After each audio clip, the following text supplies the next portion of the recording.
Hello, and welcome to another episode of Self-Improvement for Women. I am your host, Hope Long, and today I have the lovely and very memorable Melissa Van Oss.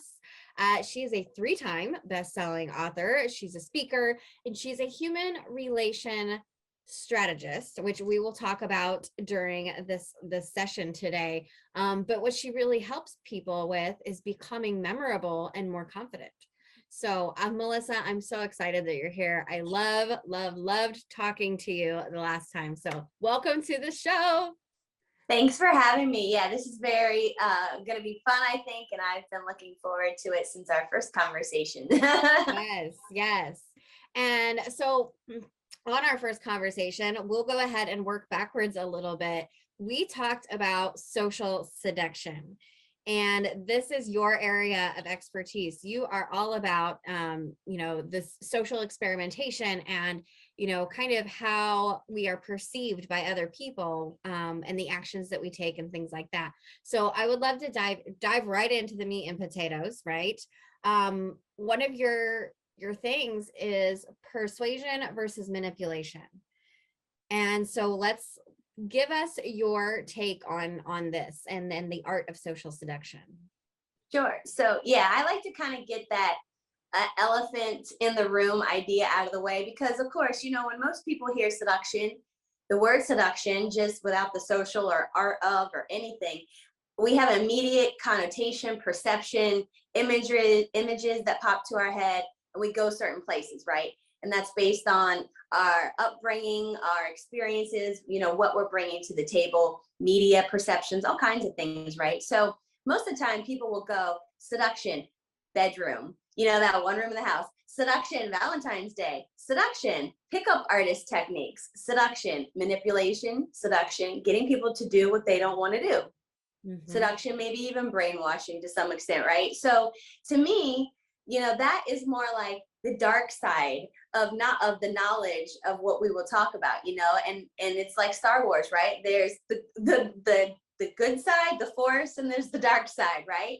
And they had the same training, right? Darth Vader and Obi-Wan and these Jedis, they had the same training, right? They learned the same mindset principles.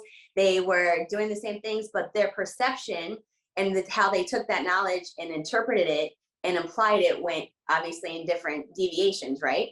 Right. So for me, it's like, no, we're all about the light. I'm about glitter and fun and sparkle and everything that is more wholesome, I guess you can say, even in talking about this word seduction, because guess what?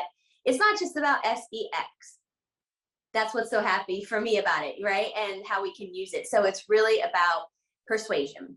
And if we're looking at it like that, we can say, hey, every day anyway, we are having people try to persuade us into things, right? What car to drive, what neighborhood to live in, where we go to eat, what makeup we wear, what clothes we wear, all these, exterior things.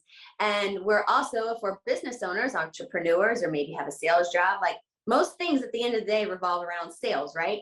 And getting people to buy things that we have to offer. So whatever form that takes. So we're also in this dance of persuasion as well, even to the point, right? If we have children, trying to persuade them to eat their vegetables, go to bed, go to school, be a good human, right? All these things.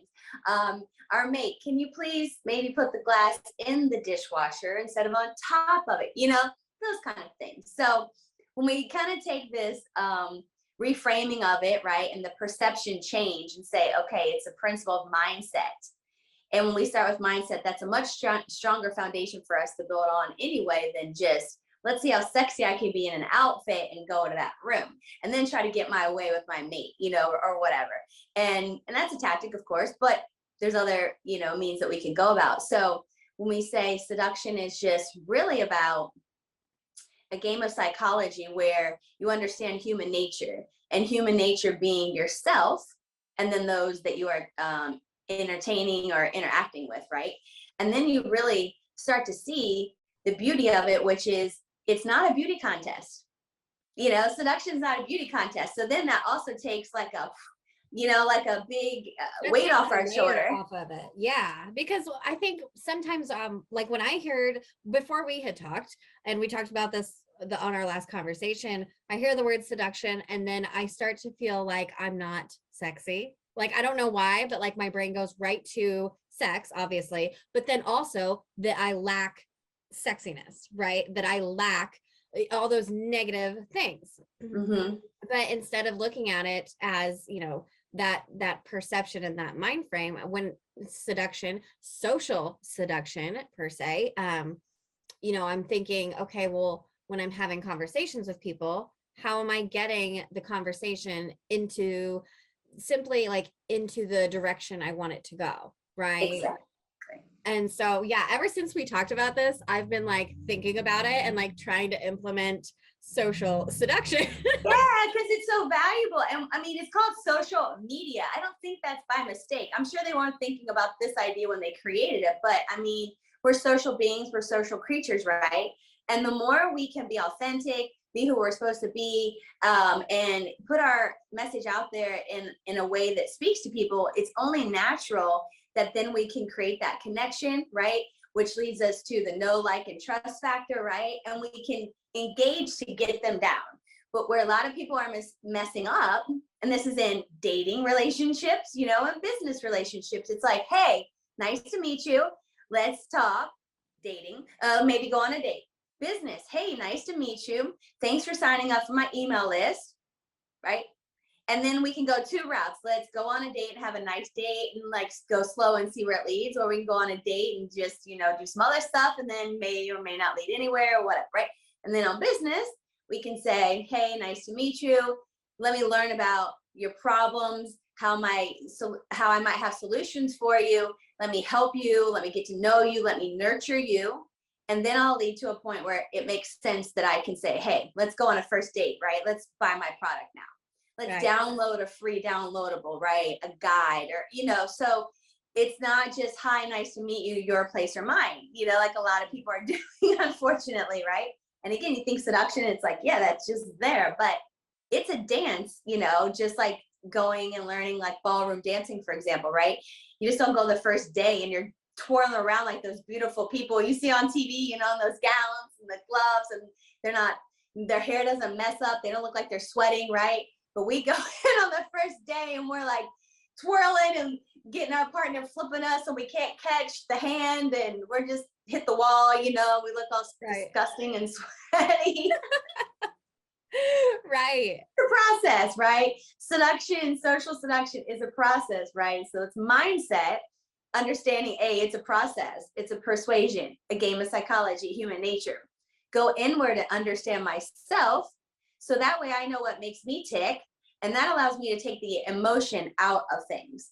Mm-hmm. And when we can go in, and I'm not saying like robotic, I don't have emotion, but we can take ourselves out of the equation. It helps us to relate in so much more deeper way to the person we're engaging with, because we don't seem anymore like what's in it for me. Yes. The very bad syndrome we have now, right? Yeah, it's everywhere in the online space, especially. And I talk to my clients about this. I talk to people in my Facebook group about this, is stop looking at people like dollar signs. Like, that is not going to get you the dollar signs in your bank account. First of all, it's not going to lead to a sale. Your genuine connection and your friendship that you develop with these people and helping each other out just in the smallest ways, that is what will develop the bank account translation, right? Not your perception of them, right? And we're away from the days of transactional marketing, and hopefully people are evolving their mindset as business owners to say, hey, how much more does it cost to keep starting from ground zero every month? That business model's dead, right? I need a hit last year, I need to do this every single month, versus let me nurture the people, just like a relationship. That's why I love it. They're so intertwined, but so different. In a long-term relationship, right? We want to keep nurturing the relationship. We want to keep bonding with our mate. We want to remember the things that make us, happy with each other and important and take time, right? But we want to just immediately have gratification, as our society now. And that's one of the principles I talk about in the book series is delaying satisfaction, because that immediately will increase your value. When someone desires what you have to offer, right? As let's say business owners, we're business owners, and you put some little obstacle or roadblock in their way to get it, you automatically are like, oh, making them think, oh, well, that must be even better than I thought, because they don't even want me to have it. Like, what's, you know what I mean? Like the exclusivity of things, right? So getting me excited, say, Hope, you tell me about a great subscription. And you're like, this will save your life. I know you don't like to cook or whatever, and it's like done, it's amazing, blah, blah. Send me the link. I'm like, yes, thank God. I'm so excited. Go, what happens? Wait list. What? Oh my gosh. Are you serious right now? Right? We all been there. Like, you just go there and you're like, dang it. All right, well, you sign up on the wait list. Now, if we're good nurture marketers, leading the social seduction scene, right, with them, keeping them attracted and excited to do business with us, giving them tips, ideas, all these cool things we can do to engage. Then when it comes time for me to send you that card is open, message, you're like, done. Yes, you get. You don't want to wait. Yes, absolutely. And it's so funny because like, I don't think enough people do this. They have like one product, right? They'll have one program that they sell. That's it. And instead of bringing exclusivity to it, they want to sell it to everybody like immediately. And what that does is sometimes, and I know for me on a personal level, I don't connect well with an immediate, like in my face $3,500 coaching package. I don't want that. I need to know you for like 6 months before I'm going to invest thousands of dollars. Like that could buy me a car, but I'm going to give it to you. Like, so that is, and I have that very hardened mentality, right? So I think that it's very discounted because people think that they can jump online, do a little bit of typing, say, hey, I've got this. And then people are just going to flock to you. Yeah. And that's not how it works. These are real people, right? Well, and the thing is that's the perception, right? Because other people are good at socially seducing you into their service and products, right? So I just had a client actually, as you're saying that, I'm working with helping them to develop a membership line of business, with their other services. And they literally said to me, and I was like, like they literally said, I guess I was naive that I thought that once I spent all this money on this website and all this stuff that I was told I needed to have to be a coach and do my business, that I would build it and they would come. Right. And I'm like, it breaks your heart. Yeah, I know. And the sad thing is like, it's a beautiful, attractive site. It functions well and things like that. But at the end of the day, it's not going to convert because it was all about the person whose site it was and not about the services and how they can help people, right? So now the shift has to be, who do you want to help? Yeah. And we need to have that clear picture of that person or peoples, right? Otherwise, when we are putting our content out there to try to drive people, get people to be attracted to us, right? That's a piece of the pie. Attraction plus obstacles equals excitement, right? So we want them to be attracted to us. But if it's all about me, like, I'm so great, I know about seduction, don't you guys love me? Listen to me talk about it, it's so amazing. You're like, whoo, no thank you. If I tell you something in this conversation that helps you with your copywriting, your mindset, thinking about the word seduction differently, right? Then we're on the track, we can have a conversation. Right. And you know that I can identify with you, right? Because at the end of the day, I don't think clients or customers, whomever, consumers, they don't expect us as owners or corporations to have all the business, all the answers to all their problems. But they expect that most of us, certainly when we're an entrepreneur, we've walked in the shoes that we're talking about. And we can actually hold their hand and guide them. It doesn't mean we have to be 5 states away at the finish line for running a race. We can still only be a few miles ahead of them, right? And we can still get them to where they need to go. But a lot of people are not even comfortable, right? They fear, I have to know every little nook and cranny like an MIT grad or something before I can actually engage. And then they jump right from nice to meet you, here's my website, to buy from me, right? And that's the disconnect. I think also, I know a lot of the people that watch the show or that are in the audience right now are considering either becoming an entrepreneur or becoming a coach or things like that. And so if you are watching right now and you are new to this space, what I will tell you, and I think Melissa, you know this as well, when it comes to coaching, yes, you are the authority in your niche, and yes, you have experience in that niche, but you are on a journey with your clients. It is Mhm. not a teach a class over at 6 p.m., no more questions, I'm done for the evening kind of experience, right? It is a journey, and you are going to learn with each one of your clients just as much as they learn from you, whether you realize that or not. It is a relationship. It is not just a transactional value, right? Yes. Right. Um, Exactly. so I know that some of us, and I know for me, I've had bad experiences, right, with social seduction, and getting seduced into a product or service that I didn't really enjoy. At the end of it, I paid the money, blah blah blah blah, and I felt like it was manipulation, right? Right. So let's talk about the mindset around manipulation and versus the mindset of persuasion, because you have something to offer that will help somebody, right? Right. Right. So when I talk about and think manipulation, it to me it's we start out with the intention.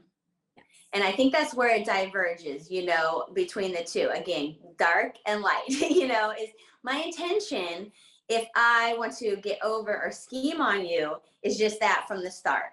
Mm-hmm. So I know full well that when you buy my program, I have no desire, no intention, no care in the world about delivering anything of value to you that you actually paid for. And that's just one of those things I think, as we meet people in life, unfortunately, it's like part of the thing.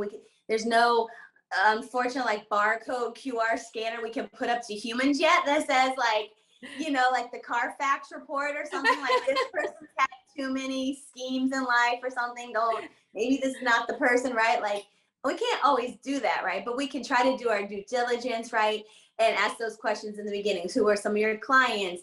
Where's your testimonials? Like, where can I see clips of you speaking? And, different things like that. Because a lot of times people that are trying to manipulate us or get things, over on us, they aren't always prepared for all the questions that we might answer for follow-up because they're so good at selling, socially seducing you and persuading you through their charms, their word, their language to you, that most people just don't ask those additional questions.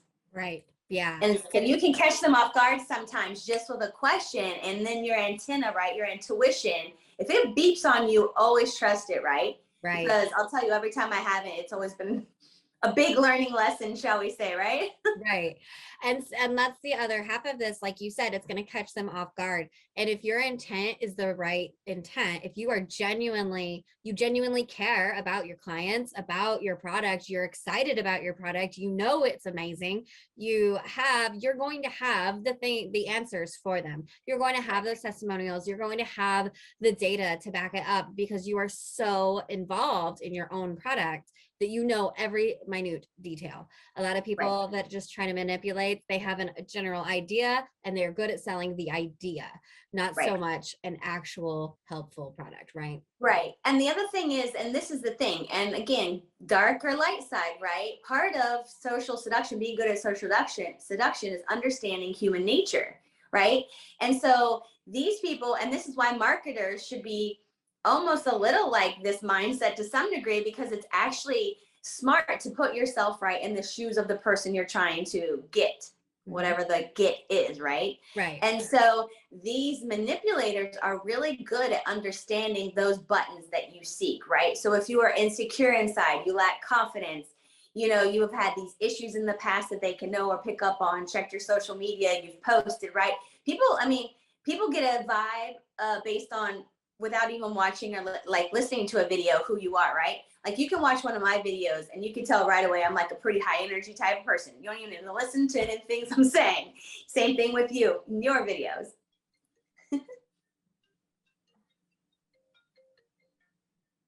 Thank you. Can you go, please? I will have to edit that out. Go. Thank you. Mommy, I just bring you every phone call. I know. He was worried because my phone was ringing. It's okay. But yes, so let's go backwards into again the dark side and the light side. Yeah, so with the dark side, they're really good at determining our inner things, right? That's like why con artists, right, are so great at manipulating. If they took those same skills and applied it to a positive thing, they'd be able to do so much more in the world, right? But Yes. they're really good at studying our behaviors, our energy, the words we say, the words we don't say. And that's the thing, like, a lot of us are just talking. We're not caring how we're impacting. We're not realizing like our people are watching all the time, right? So we have to be very curated sometimes with how we put things out, but also still be authentic, right? And I think that's the other thing is manipulators are a lot more superficial, and they will pretend to talk and want to care about you and what's going on with you and how's it going, right? And all that. But that's a facade that they're putting on, that they've learned to put on, because if you're around them, you don't feel that natural warmness, right? So that's another thing that you could feel. The energy, I think, a lot of times is like a different type of energy, and they try to give off that real energy of like, hey, positive social seduction is I actually care about you. I want something to be a win-win. I want to understand you and what's going on with you for the purposes of me being able to help you or connect you with someone, or maybe I have the solution for you, right? But in any case, I can still have a connection with you without any dollars being exchanged. And for you not to be just a value placeholder somewhere on my board of people, know? Yeah. And speaking of, you had touched on the word confidence, and knowing yourself and knowing the human nature of others, and that psychological kind of evaluation and that awareness will bring more confidence to the table when you're speaking with others. And I know you work with a lot of people on their confidence and being memorable, but you conducted some social experiments that kind of brought you into this entire space. And we touched on this last time. We also talked about your alter ego and these experiments. And I would love for you to go into this, because this is like the coolest thing I've heard in a very long time.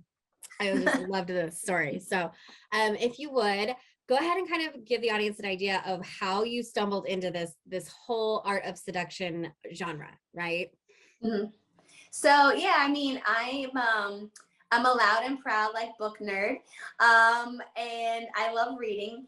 But I'm not I know, no offense to anyone that reads these type of books, because I do sometimes. But I'm like not a beach book kind of gal. I'm more self-help, psychology, sexuality. Like again, I'm very curious about what makes me do the things I'm doing and what makes you do the things you're doing, right? And we can't always just walk around asking people, why did you do that? Why did you say that?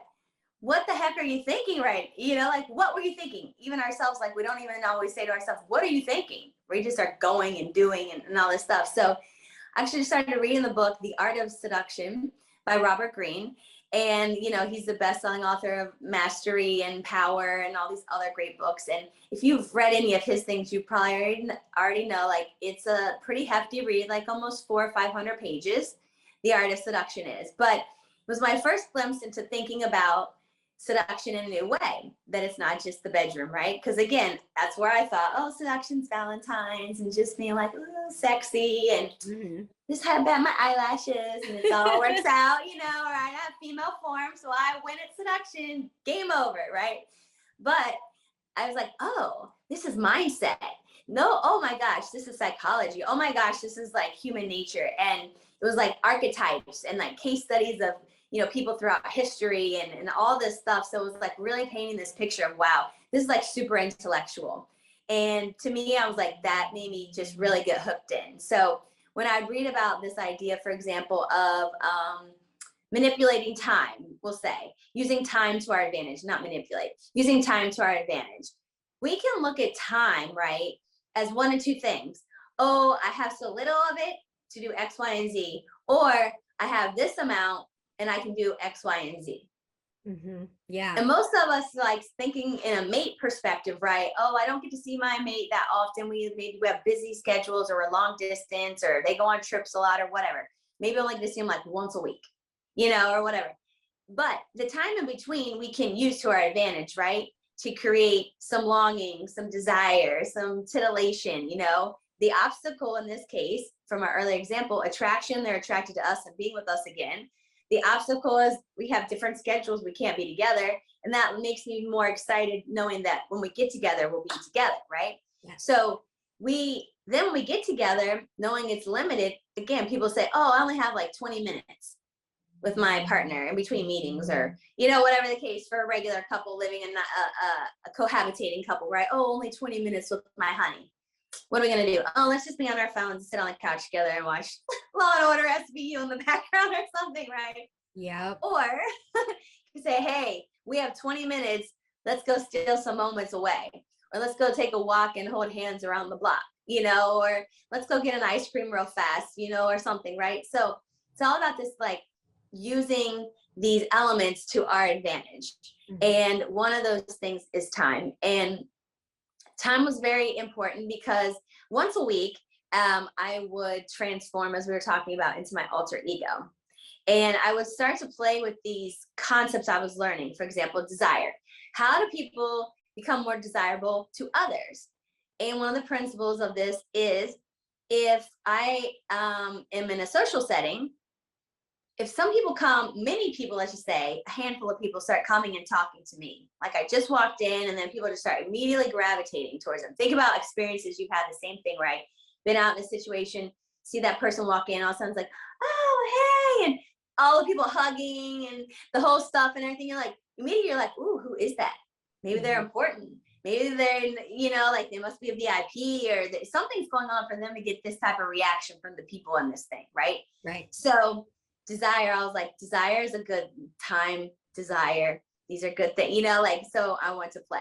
So I had the opportunity through a series of events, I call my Alice in Wonderland adventures in DC, where I found myself hosting private couples events on a weekly basis. And it was for couples only, had a fun time, had themes, you know, it was meant for them to meet other couples. And if they found each other interesting, they go and do it other grown-ups too. I don't know. I'm not privy to any of that. I'm just the hostess. So I realized going in quickly for my first trial run, I said, I'll try it one time. And if it doesn't fly, I'm out of here for the people that asked me to help them. Because I mean, originally I'm from a very small town, one traffic light, very country, not glittery, not sparkly.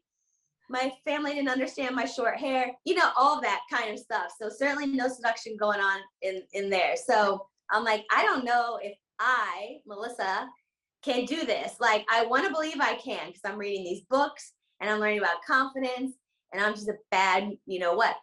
But in my mind, I was like, I don't know. This is something way outside your comfort zone. Like, you don't do this where you're from, right? So I gave myself the out. I'll try it one time. If it's terrible, no way. And I tried it the first time.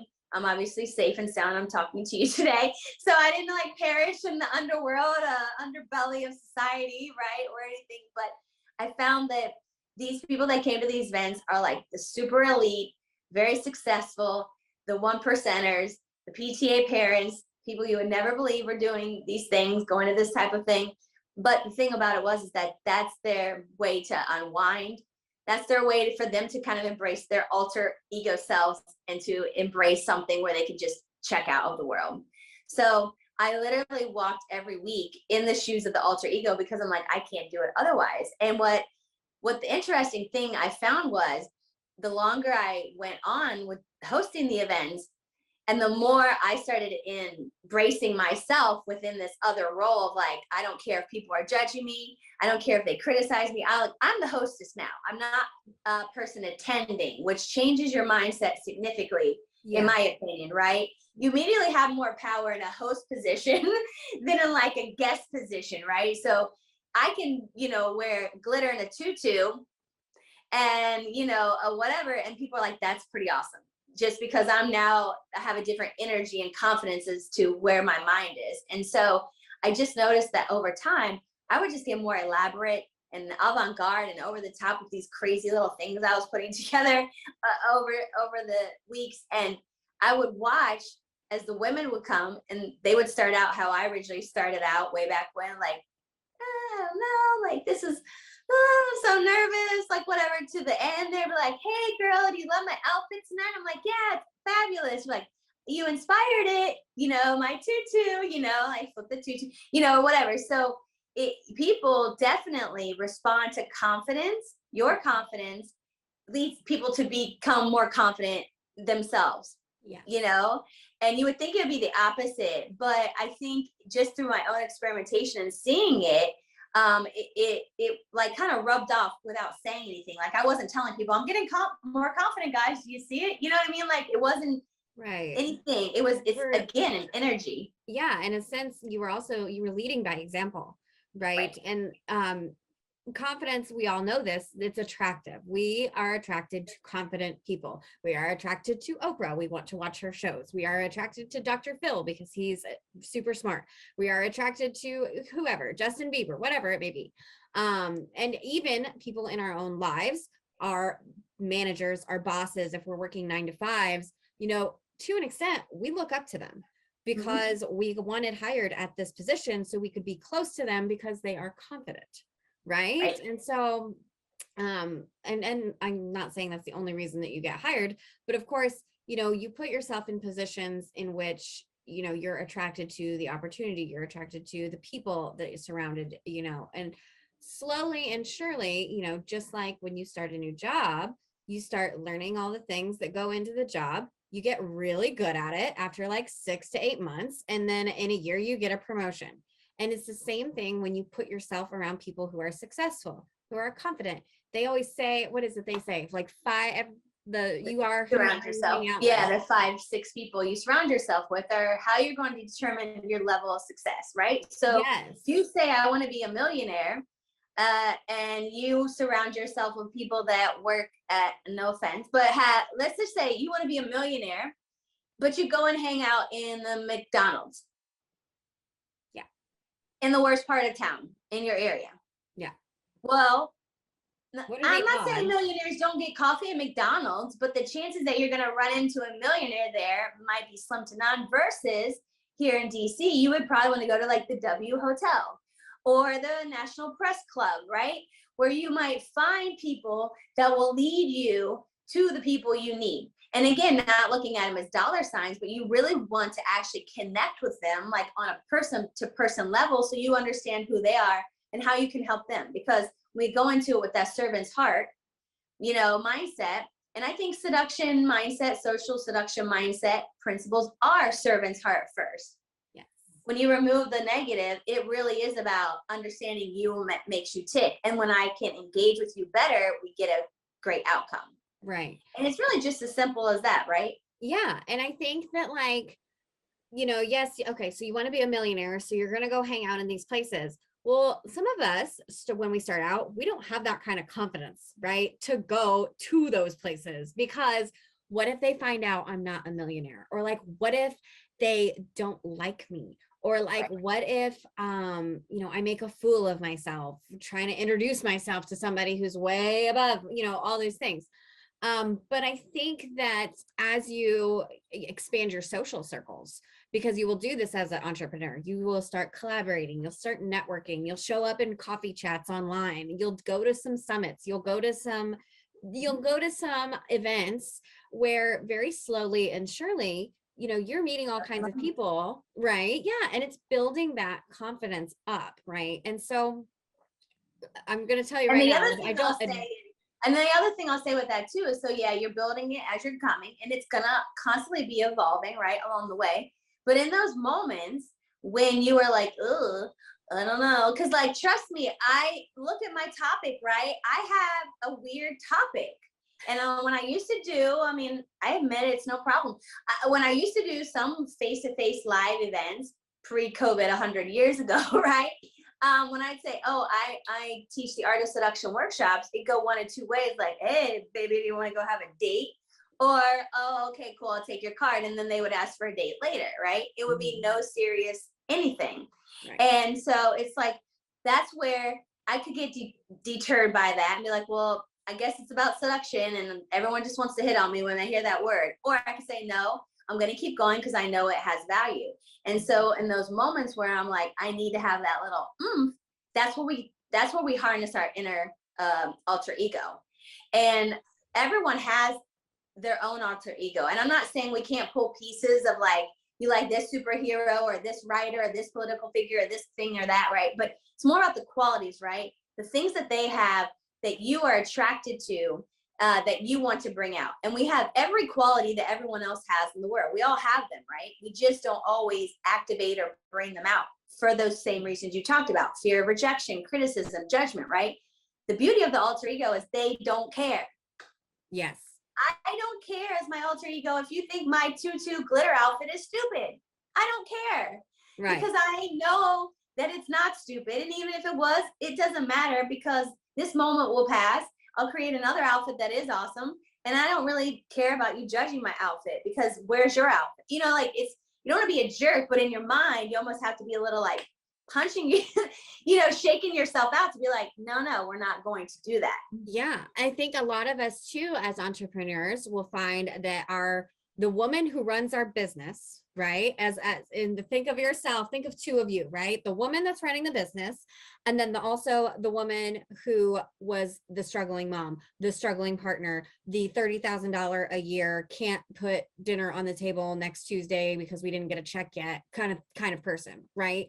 Because the woman that's starting the business, she don't care that she can't put dinner on the table right now. She's building a legacy. Right? She doesn't care about what's happening right now. She's looking at 10 years from now. She's looking at that $1 million bank account and sitting on the beach at 55, just done working, right? That's your entrepreneur ego, right? And she's confident. She knows what she's talking about. She's got it figured out. And then there's, the beginning entrepreneur who is asking a lot of questions, not quite sure, what direction do I want to go? I can't make a decision.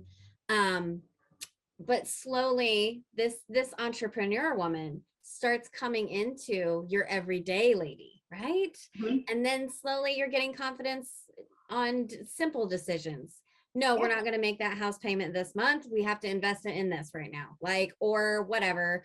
Like, no, you can't. If you have children, this is a big one. No, you're not going to his house. I know because of XYZ, but he can come over here, whatever it may be. But like the confidence and the ability to make decisions and prioritizing, that trickles into your real life, right? And aside from your business life.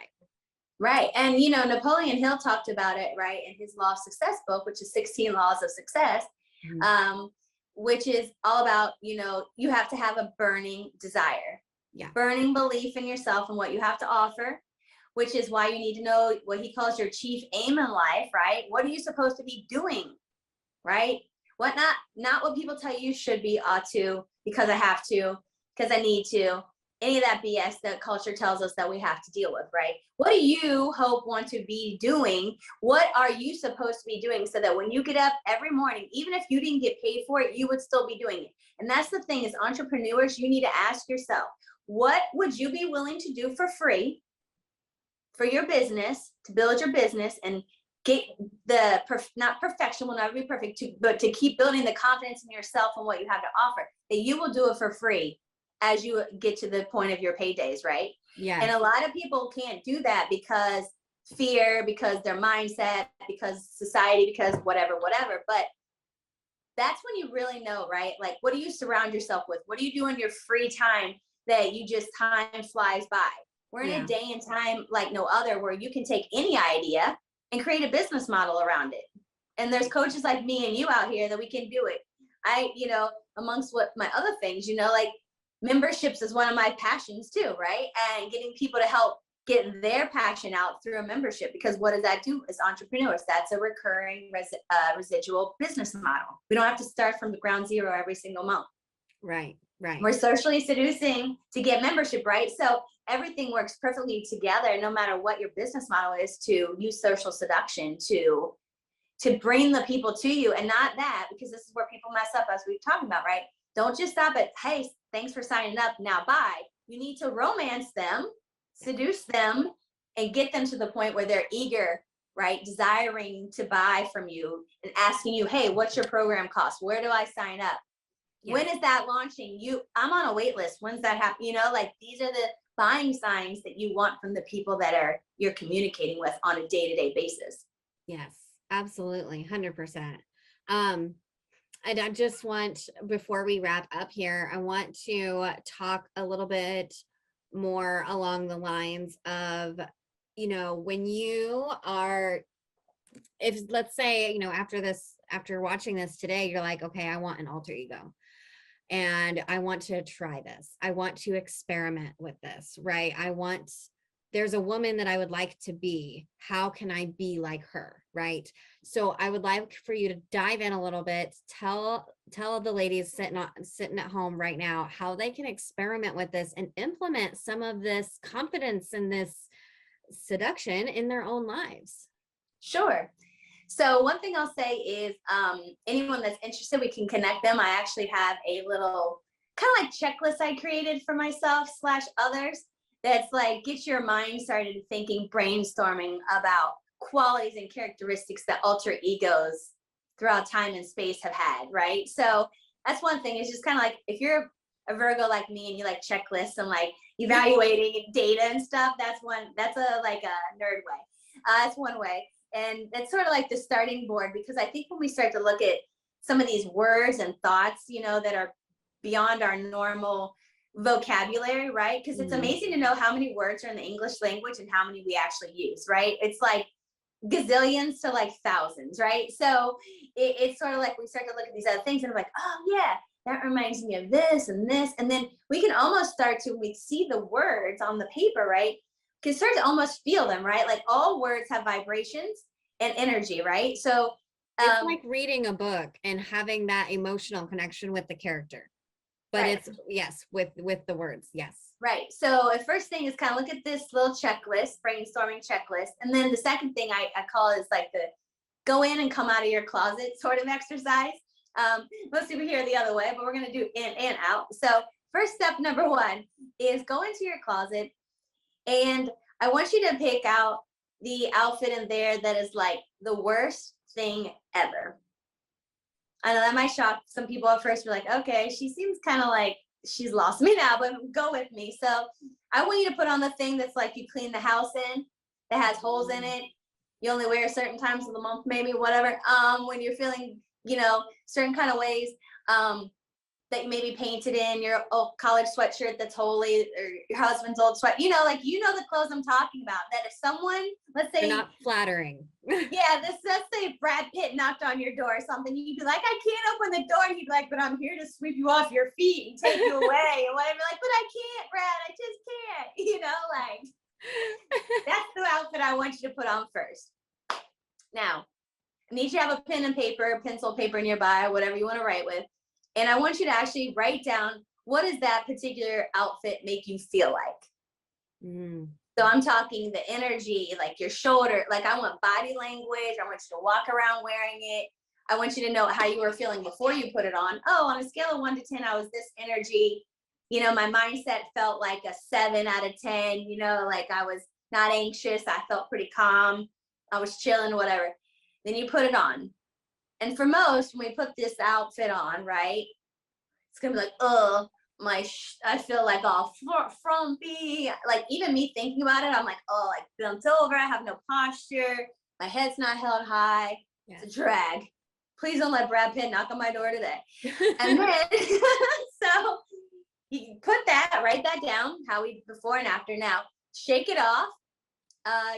And then go into the closet again. And I want you to put on the thing that makes you feel like it, like the SIHIT, it, and that you are the most fabulous person walking down the street. You got your swag, no one can tell you anything when you have on that outfit. And then some of us, I think, are lucky enough we have multiple outfits, probably because we're women. But like we at least have one go-to one, right? Yeah. That's the heels, and I want you to wear the whole outfit. So if you need like the special undergarment, you need a stocking, you need accessories, you need a shoe, you need the makeup. I mean, really, I want you to go all in, right? Because otherwise, what's the point of this exercise? It's just some girl telling you to do some weird thing. So go really all in. And now again, what's your experience now? How do you walk? How's your head? How's your energy? How's your mind? How do you feel like your body is vibrating, right? Is it up here more or is it down here still, right? So immediately it's just amazing to me how this shift in just an outfit, a costume change, right? That's why superheroes must always rip off their clothes, I think, right? Because they even need a reminder as a superhero in a Marvel movie that this is who their alter ego is. They need the outfit reminder too, right? Yeah. So, we change into this, we feel ourselves differently, and then we want to start walking in that experience, right? And then what ultimately happens is, at least for me and my alter ego experience, right, is those qualities, that feeling, and we kind of really like hone in on it so we can access it, is then we get to a point where I don't have to wear that exact 10 outfit anymore on a scale of 1 to 10. I can wear like a 6, but I still feel like a 10. Yeah. My energy is still a 10. Yeah. And my memorability is still a 10, and that's where the two really fully form, right? And you go from like the interior work that we were talking about, with the mindset and the confidence and, just coming into our own, and then putting the uniform, the superhero uniform on, it kind of blends the two together so that it's like, you can get to that point where you can flip that switch. You know what I mean? And then you get to a point where you don't have to flip the switch. It's just who you are. And that's what I kind of talk about in the principles and things, is like, ultimately it's about awakening your aura of seduction, the it factor, right? Where you could be, for example, go 5 years without talking to someone, right? Lose touch. This has happened, right? When I was going to launch my books, it'd been a minute since I talked to some people, and I wasn't on social media, Facebook, for a while, because I was like, I'm good. And I was doing other people, so I wasn't engaging in mine at all, right? And life happened, and like 5 years went by. I don't care. My alter ego said, I don't care how long it was since you've talked to them last, because my real self was like, that's been too long to call someone and say, hi, how are you? What if they don't like me anymore or something like that? But the alter ego said, nope. If they liked you before, they'll like you now. And if it's meant to be a connection, it'll still be a connection, right? And if it's not, it's not, right? So don't even worry about it. Just do the right thing, connect for the purposes of checking in with this person, right? And then the conversation will lead to, if I'm checking in on you, you're going to check in on me, right? So it's still a win-win. And at the end of the day, it really was very interesting that I had some people, it really had been like 5 years, maybe or longer, since I talked to them. And they picked up my phone call like on the first or second call. And so that's another ring like thing to say, hey, when you are this kind of energy, this type of person, that you're putting this mindset out and you have this good vibe and you're doing it from the right intentions. Yes. And you are yourself, your authentic self, and who you are, people resonate with that. And you can still reconnect over all these years later, right? So don't let the time in that case, right, again, be a hindrance. Use the time to your advantage, right? And use it as a reason to reach out and build something. And so many of those people were like, of course they're supporting. And now they're back into my friends fold again. And it's, it's awesome. So many things can happen when we just step out of that comfort ability and fraidy cat syndrome, or the fear factor stuff, and just say, I mean, most of the things that we think the worst case can happen, it doesn't, of course.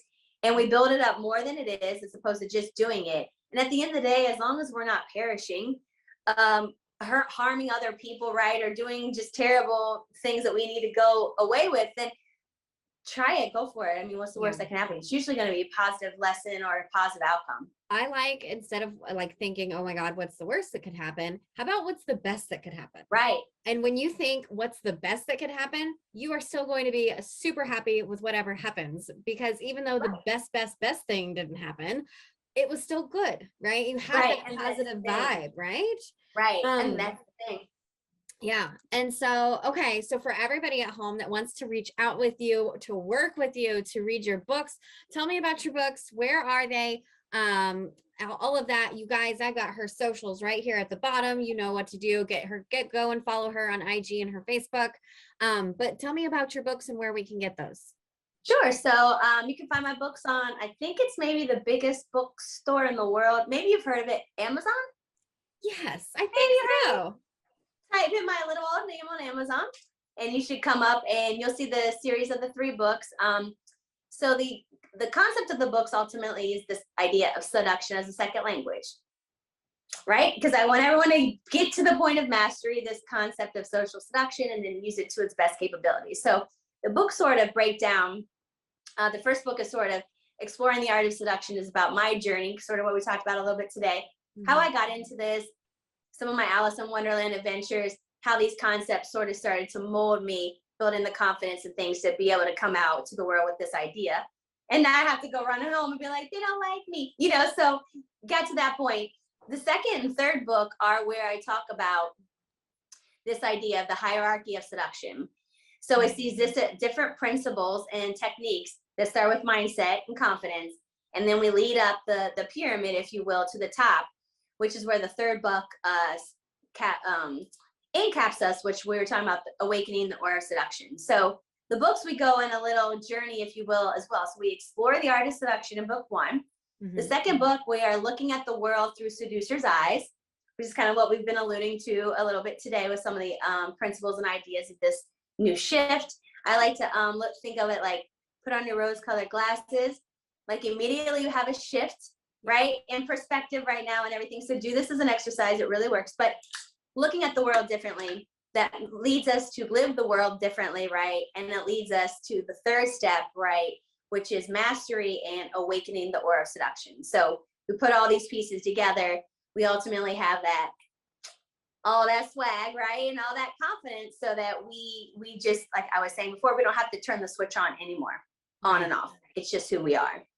And so it's sort of this sort of like beginning of a self-study course, with the end goal being that I can work with people one-on-one if they want, small groups. I really like working in small groups, mastermind kind of settings, because again, the power of the collective mind is very powerful, as you know, Hope. So I work with people that way. And then also I work with, in the corporate space, in teaching sales folks or leaders about the idea of using social seduction to increase their sales through the idea of being more memorable. So depending on if you want to be interpersonal, you know, which we talked about, or using it for the business practices and coaching, then I can walk you through that as well, either the corporate space or as an entrepreneur, coaching you through these ideas so that you can put them into practice and build that long-term that we've been talking about, this long-term relationship with the people that you want ultimately to get your dollars from. So yeah, the books are really a good stepping stone. You can read them kind of quickly. I made them easy and digestible.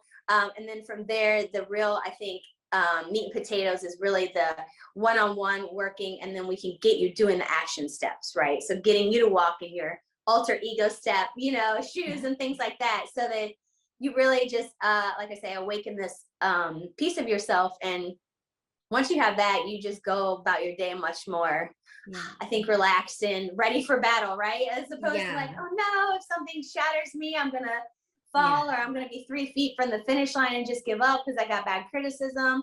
But if I have my alter ego in place, I'm like, I don't care what anyone criticizes. Awesome, awesome, awesome. You guys at home, get with Melissa here at the bottom. I've got her IG, I've got her Facebooks. Here is a link to one of her books here on Amazon. And Melissa, thank you so much for being with me today. Thank you. It's been amazing. I always love talking to you. So I'm sure we can I feel like we could 5 talk. hours. Yeah, we could talk 4 hours for real. All right, girl. Thank you again for being on the show. And you guys, we will see you on the next one.